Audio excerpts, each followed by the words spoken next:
Assalamualaikum.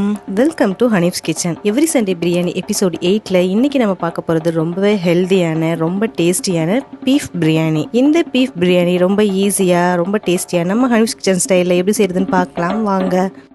நான் இதுக்கு 1 kilo beef எடுத்திருக்கேங்க. ஒரு நார்மல் அளவு பீஸா நம்ம கட் பண்ணி வச்சுக்கலாம். ஏன்னா பீஃப் வேகிறதுக்கு கொஞ்சம் டைம் எடுக்கும். ஸோ அதனால ரொம்ப பெருசா இல்லாமல் ஒரு நார்மல் சைஸ்ல இந்த மாதிரி கட் பண்ணி வச்சுக்கலாம். அதுக்கப்புறம் பார்த்தீங்கன்னா இப்போ நம்ம இந்த 1 கிலோ பீஃப்க்கு தேவையான அளவு இன்க்ரீடியன்ஸ் பார்த்துடலாம். பெரிய வெங்காயம் 9 பெரிய வெங்காயத்தை நீல வாக்கில் கட் பண்ணி வச்சுருக்கேங்க. அதுக்கப்புறம் இஞ்சி பூண்டு 5 டீஸ்பூன் இதில் எடுத்து வச்சுருக்கேன்.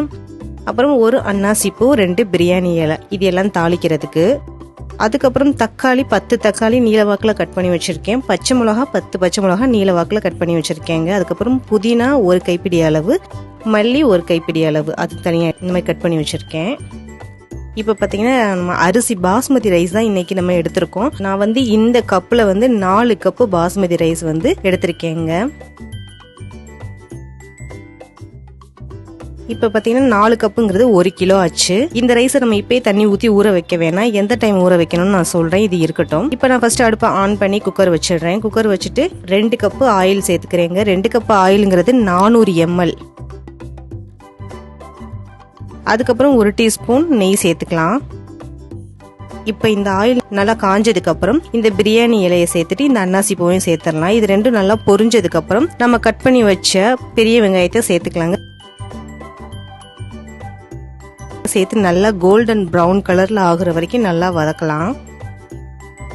இப்போ 2 நிமிஷம் ஆச்சு. கோல்டன் ப்ரௌன் கலர்ல நல்லாவே வெங்காயம் வதங்கிருச்சு. இப்போ இந்த டைம்ல நாம கட் பண்ணி வச்ச தக்காளியை சேர்த்துக்கலாம். நீங்க பிரியாணிக்கு எப்பவுமே 1 by 1 நீங்க இன்கிரீடியன்ஸ் சேர்க்கும் போது தான் அதோட டேஸ்ட் ரொம்பவே ப்ராப்பரா கரெக்டா நம்மளுக்கு கிடைக்கும். இப்போ தக்காளி சேர்த்துட்டு இந்த தக்காளி நல்லா மசிகிற அளவு நல்லா வதக்க ஆரம்பிச்சிடலாம். இப்போ தக்காளி நல்லாவே மசிஞ்சிருச்சு. இந்த டைம்ல நாம இஞ்சி பூண்டு பேஸ்ட் இருக்குல்ல இதை சேர்த்துக்கலாங்க. இது நான் 5 டீஸ்பூன் சேர்த்துக்கிறேன். சேர்த்து இது நல்லா மிக்ஸ் பண்ணிடலாம். மிக்ஸ் பண்ணிட்டு அந்த பச்சை போனதுக்கு அப்புறம் இந்த மாதிரி எண்ணெய்லாம் பிரிஞ்சு வரும். வந்தோடனே நாம அதுக்கப்புறம் பச்சை மிளகா புதினா மல்லி இதை சேர்த்துக்கலாம். சேர்த்துட்டு இதை நல்லா மிக்ஸ் பண்ணிடலாம். மிக்ஸ் பண்ணிட்டு இந்த வெங்காயம் தக்காளி இந்த புதினா மல்லி எல்லாமே ஒன்னோட ஒன்று நல்லா மிக்ஸ் ஆனதுக்கு அப்புறம் இப்போ பார்த்தீங்கன்னா நல்லா எண்ணெய் பிரிஞ்சு வந்திருக்கு. இப்போ இந்த டைம்ல நமக்கு மசாலா சேர்த்துக்கலாம். 1/2 டீஸ்பூன் கரம் மசாலா சேர்த்திருக்கேன். அதுக்கப்புறம் 3 டீஸ்பூன் தனியா தூள் சேர்த்துக்கிறேங்க. அப்புறம் 1/2 டீஸ்பூன் காஷ்மீரி மிளகாய் தூள் சேர்த்துக்கிறேன். அதுக்கப்புறம் 1 டீஸ்பூன் பிரியாணி மசாலா பொடி சேர்த்துக்கிறேன். சேர்த்துட்டு இப்போ இது எல்லாத்தையும் நல்லா மிக்ஸ் பண்ணிடலாம். இப்போ இது எல்லாத்தையும் நல்லா மிக்ஸ் பண்ணதுக்கு அப்புறம் நாம இந்த பீஃப் சேர்த்துக்கலாங்க. இப்போ பீஃப் சேர்த்துட்டு 50 ml தயிர் சேர்த்துக்கலாம். அதுக்கப்புறம் இந்த பீஃபுக்கு தேவையான அளவு உப்பு சேர்த்துக்கலாம்.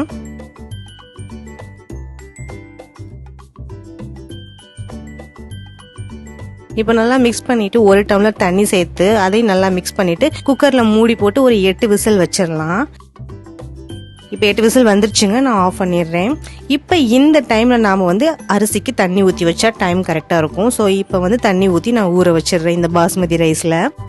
இப்போ குக்கர் விசில் நல்லாவே அடங்கிடுச்சு. இப்போ நம்ம ஓப்பன் பண்ணி பார்க்கலாம். சூப்பரா நம்மளுக்கு கிரேவி ரெடி ஆயிடுச்சு பாருங்க. இப்போ நம்ம இந்த குக்கர் எடுத்து நம்ம எந்த பாத்திரத்துல பிரியாணி செய்ய போறோமோ அந்த பாத்திரத்துல சேஞ்ச் பண்ணிடலாம். நான் இந்த பாத்திரத்துல தான் இன்னைக்கு பிரியாணி செய்ய போறேன். ஸோ நான் இந்த பாத்திரத்துல இந்த குக்கர்ல இருக்கிற இந்த பீஃப் கிரேவியை சேர்த்துக்கிறேன். அதுக்கப்புறம் பார்த்தீங்கன்னா இந்த கப்பில் நான் 4 கப்பு ரைஸ் எடுத்தேன். ஸோ 1க்கு 1.5 தண்ணி ஊற்றணும். ஸோ 4க்கு 6 கப்பு தண்ணி ஊற்றணுங்க.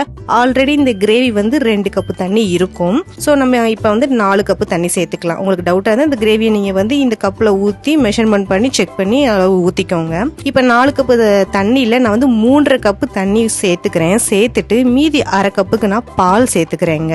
பால் சேர்க்கும் போது நம்மளோட பீஃப் பிரியாணி ரொம்பவே சாஃப்டாக இருக்கும். அந்த பீஃப்மே இன்னும் நல்லா குக் ஆகும். அதனாலதான் இப்ப நம்ம அடுப்பை ஆன் பண்ணி இந்த பாத்திரத்தை வச்சு மூடி போட்டு வச்சிடலாம். இந்த தண்ணி நல்லா கொதிக்கட்டும். இப்ப பாத்தீங்கன்னா தண்ணி நல்லா கொதிச்சிருச்சு. கொதிச்சோடனே இந்த பாஸ்மதி ரைஸ் ஊற வச்ச பாஸ்மதி ரைஸை தண்ணி நல்லா வடிச்சிட்டு இதோட சேர்த்துக்கலாங்க. சேர்த்துட்டு நல்லா கிளறிட்டு இந்த அரிசிக்கு தேவையான அளவு உப்பு சேர்த்துக்கலாம். ஆல்ரெடி நம்ம பீஃபுக்கு தனியா உப்பு சேர்த்தாச்சு. இப்ப ரைஸுக்கு மட்டும் உப்பு சேர்த்துக்கலாம். சேர்த்துட்டு ஒரு ஃபுல் லெமனை புழிஞ்சு விட்டுறலாம்.